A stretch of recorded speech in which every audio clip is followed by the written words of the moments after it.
Bonjour à toutes, bonjour à tous, je m'appelle Peter Baker et je vous souhaite la bienvenue dans cette vidéo d'introduction du projet Tales of Comics. Au moment où je vous parle, j'ai 31 ans et comme vous l'aurez sans doute compris, je suis passionné de comics depuis mon plus jeune âge. Plus particulièrement ceux qui parlent de super-héros. Et oui, car contrairement à une idée reçue en France, le terme comics désigne la bande dessinée américaine dans son ensemble. Par exemple, Mickey Mouse, Bugs Bunny, Patsy Walker ou même Archie Andrews sont des personnages de comics. Dans le même esprit, Fable, Transmétropolitan et bien sûr Walking Dead sont des comics. On oublie souvent que le 9e art, la bande dessinée, est avant tout un moyen de communication. D'ailleurs, ne dit-on pas qu'une image vaut mieux que de longs discours ? Il n'existe pas de définition bien précise pour désigner ce qu'est la bande dessinée. Peut-être le savez-vous déjà, mais au Japon, le terme manga signifie image déformée. Partant de cette idée, nous pouvons dire que la bande dessinée est une caricature de notre monde, et cela pour toutes les époques. Ce sont des fresques représentant l'environnement dans lequel nous évoluons quotidiennement. C'est ce que nous racontaient déjà les peintures des hommes préhistoriques, les hiéroglyphes égyptiennes, ou encore ces grands tableaux évoquant les moments importants de l'histoire. Au fur et à mesure du temps, j'ai remonté le fil invisible qui relie les super-héros aux légendes antiques. Pour moi, les super-héros sont l'incarnation de valeurs ancestrales et participent à une histoire qui existe depuis des siècles. Une de ces histoires que l'on raconte aux enfants avant d'aller dormir. Celle qui nous parle d'un être qui vient à notre rescousse lorsque tout semble perdu. Un individu a priori ordinaire, comme nous, mais doté d'aptitudes extraordinaires. Et après un parcours rempli de doutes et d'épreuves, cet individu mettrait ses dons au service des autres afin de redonner à tous l'espoir, le courage, la justice et la paix, avant de devenir une source d'inspiration pour tout un chacun. Cette idée, ou cette théorie, appelez ça comme vous voulez, a été renforcée par la lecture et l'étude de divers contes et légendes, mais aussi de divers ouvrages tels que Superman Nombre Nobelto Eco, du mémoire de Jean-Paul Gabillier, des comics et des hommes, maître de conférence à l'Université d'économie de Bordeaux, ainsi que Héros et merveilles du Moyen-Âge de Jacques Le Goff, de l'histoire des comics de Jean-Pierre Jenkin, j'espère que je prononce correctement, du Héros au mille et un visages de Joseph Campbell, sans oublier les cours d'histoire des institutions antiques dispensés par le professeur Nelly Doff lors de mon passage à la faculté de droit de Toulouse, ce qui m'a permis de comprendre l'importance des symboles dans une société. J'ai fini par nommer cette théorie le mythe du sauveur,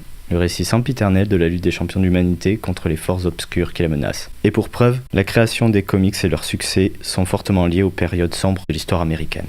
Au cours des années 20 jusqu'à la fin des années 30, une importante crise économique appelée la Grande Dépression va toucher le pays et provoquer l'émergence du crime organisé. Inspirés par certains membres de la police américaine et les détectives privés qui luttaient contre le trafic en tout genre, les artistes de l'époque créeront des personnages tels que The Shadow, Dick Tracy, The Spirit et Zorro. Avec eux, nous avons la genèse de l'univers des super-héros.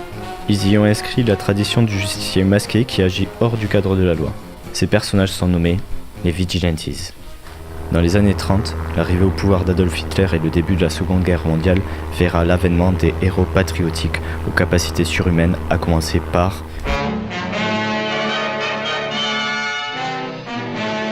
Superman. En moins d'une dizaine d'années, plus d'une centaine de super-héros seront créés par seulement 7 maisons d'édition différentes. Cette époque est nommée le Golden Age, l'âge d'or des super-héros. Après la fin de la guerre, une fois la paix revenue, le succès des super-héros décline car plus personne ne veut entendre parler de cette période. Et tout le monde voulait oublier les souvenirs qu'elle évoquait.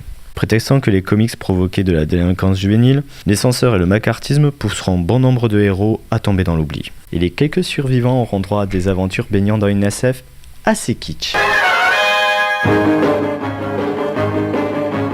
Pourtant, durant les années 50, une nouvelle menace apparaîtra, The Purple Man. Cette cristallisation des craintes que suscite le communisme et la bombe atomique poussera les héros masqués à revenir sur le devant de la scène. Cette période est nommée The Silver Age, l'âge d'argent. Le cycle continuera et se poursuit encore aujourd'hui.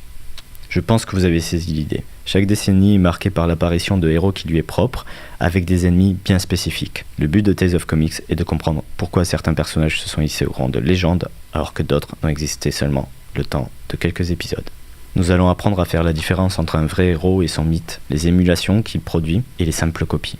Une fois le tri effectué, vous pourrez vous apercevoir qu'il n'y a pas autant de héros et villains que vous le pensez. Mais avant de nous focaliser sur les héros au cas par cas, nous allons nous familiariser avec ce qui constitue l'univers des super-héros. Ses gimmicks, ses clichés, ses archétypes. Par exemple, pourquoi les partenaires des héros sont toujours des adolescents ? Quelle est la différence entre un vilain et une némésis ? Quelle signification ont les pouvoirs ? Ou même, quelle est l'utilité du costume ? Et c'est ce que nous verrons dans le livre 1, les mécaniques du mythe.